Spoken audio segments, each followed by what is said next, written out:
శతాబ్దంలోకి వేగంగా అభివృద్ధి చెందాలి అంటే ఈ దేశం యువతకు కంప్యూటర్ని పరిచయం చెయ్యాలి అని ఈ దేశానికి కంప్యూటర్ని రాజీవ్ గాంధీ గారు పరిచయం చేసింది. వారి నేపథ్యంలోనే ఆనాటి నేదురుమల్లి జనార్దన్ రెడ్డి ఉమ్మడి రాష్ట్ర ముఖ్యమంత్రి గారు మొట్టమొదట హైటెక్ సిటీకి శిలాఫలకం వేస్తే ఆ తర్వాత వచ్చిన చంద్రబాబు నాయుడు గారు హైటెక్ సిటీని నిర్మించి ఐటీ కంపెనీలను వారు తీసుకురావడం జరిగింది. వారి తర్వాత ముఖ్యమంత్రిగా ప్రభుత్వాన్ని ఏర్పాటు చేసిన డాక్టర్ వైఎస్ రాజశేఖర రెడ్డి గారు ఐటీ కంపెనీలను కొనసాగించడమే కాకుండా ఔటర్ రింగ్ రోడ్డును, అంతర్జాతీయ ఎయిర్పోర్టును, ఫార్మా కంపెనీలను తీసుకొచ్చి అదేవిధంగా హైదరాబాద్ నగరానికి ఆనాడు కీర్తిశేషులు పీజేఆర్ గారు ఎండాకాలం వచ్చిందంటే ఖాళీ కుండల ప్రదర్శన చేసేవాడు. ఈ నగరానికి తాగునీటి సమస్యను శాశ్వతంగా పరిష్కరించాలి అని వారు బతుకున్నంత కాలం పి జనార్దన్ రెడ్డి గారు ఈ నగరంలో పేదల కోసం కొట్లాడి వారి పోరాట ఫలితం కృష్ణా నుంచి Krishna phase 1, Krishna phase 2, Krishna phase 3 తాగు జలాలను తరలించడమే కాకుండా గోదావరి జలాలని నగరానికి తరలించిన చరిత్ర కాంగ్రెస్ పార్టీ. ఈరోజు ఈ నగర ప్రజలు ఉస్మాన్ సాగర్, హిమాయత్ సాగర్ తాగునీటి జలాశయాలనే కాదు, అవి సరిపోకపోవడంతో కృష్ణానది జలాలను, గోదావరి జలాలను తీసుకొచ్చి కోట్లాది ప్రజలకు ఈరోజు తాగునీటి సమస్యను తీరుస్తున్నాము అంటే ఆనాడు కాంగ్రెస్ పార్టీ ముందు చూపుతోని చేసిన ప్రాజెక్టులు.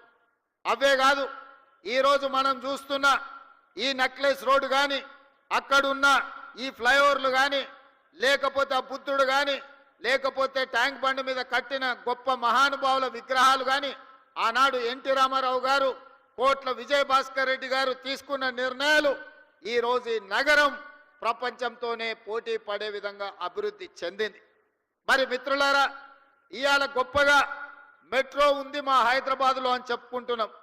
ఈ మెట్రోను హైదరాబాద్కు తీసుకొచ్చింది కేంద్రంలో అర్బన్ డెవలప్మెంట్ మంత్రిగా శ్రీ జైపాల్ రెడ్డి గారు విశేషమైన కృషి చేసి కేంద్ర ప్రభుత్వం నుంచి అనుమతులు ఇవ్వడమే కాకుండా కేంద్ర ప్రభుత్వం వందలాది కోట్ల రూపాయల నిధులు ఇస్తే ఆనాడు డాక్టర్ వైఎస్ రాజశేఖర రెడ్డి గారు ముఖ్యమంత్రిగా ఉండి ఈ నగరానికి మెట్రోను తీసుకొచ్చి ఇవాళ ప్రపంచంతోనే పోటీ పడే విధంగా ఇవాళ అభివృద్ధి చేసినాం.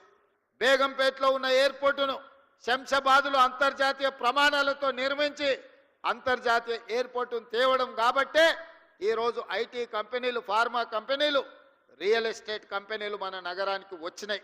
అందుకే ఈరోజు ఈ నగరం ఈ తెలంగాణ రాష్ట్రంకు వస్తున్న ఆదాయంలో 65% ఆదాయం రాష్ట్ర ఖజానాకు హైదరాబాదు, రంగారెడ్డి జిల్లాల నుంచే వస్తుంది అనంటే ఆనాటి ముఖ్యమంత్రులు ముందు చూపుతోటి ఈరోజు ఈ కార్యక్రమాలన్నీ చేపట్టింది కాబట్టి ఈ నగరం అభివృద్ధి చెందింది.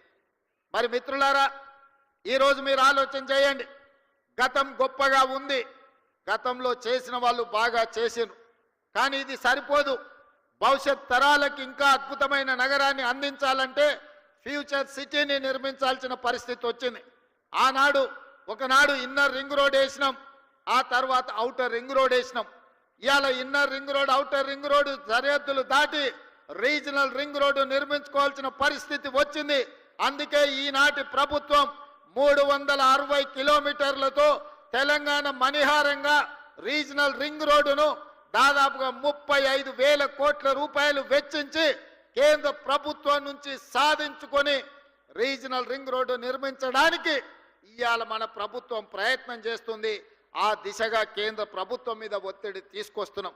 ఇదే కాదు, ఔటర్ రింగ్ రోడ్డు నుంచి రీజనల్ రింగ్ రోడ్డు వరకు ఇవాళ రేడియల్ రోడ్లు వెయ్యాలని, రేడియల్ రోడ్ల ద్వారా 60% తెలంగాణ అభివృద్ధి పదం వైపు నడిపించి విద్య, ఉద్యోగ, ఉపాధి అవకాశాలకు ప్రపంచం నలుమూలల నుంచి వచ్చే వాళ్లకు నివాస గృహాలతో పాటు కార్పొరేట్ కంపెనీలను ఏర్పాటు చేయడానికి ఈరోజు మనమంతా ఆర్గానిక్ ఫుడ్ని పేదలకు అందరికీ, ధనవంతులకు అందరికీ అందుబాటులో తీసుకురావడానికి అధునాతనమైన వ్యవసాయ విధానాలను మనం ఇవాళ తీసుకురావాలి అనుకుంటున్నాం. అదేవిధంగా ఇబ్రహీంపట్నం దగ్గర అంతర్జాతీయ స్థాయి కూరగాయల మార్కెట్ను దాదాపుగా 250 ఎకరాలలో అంతర్జాతీయ ప్రమాణాలతోటి వెజిటబుల్ మార్కెట్ కాదు, ఫ్రూట్ మార్కెట్, డైరీ ప్రోడక్ట్స్, అదేవిధంగా పౌల్ట్రీ ప్రోడక్ట్స్, మీట్ ప్రోడక్ట్స్ అన్నిటిని కూడా ఒకే దగ్గర కట్టి రైతులు పండించిన పంట ఈరోజు దాచుకోవడానికి కోల్డ్ స్టోరేజ్ లేవు.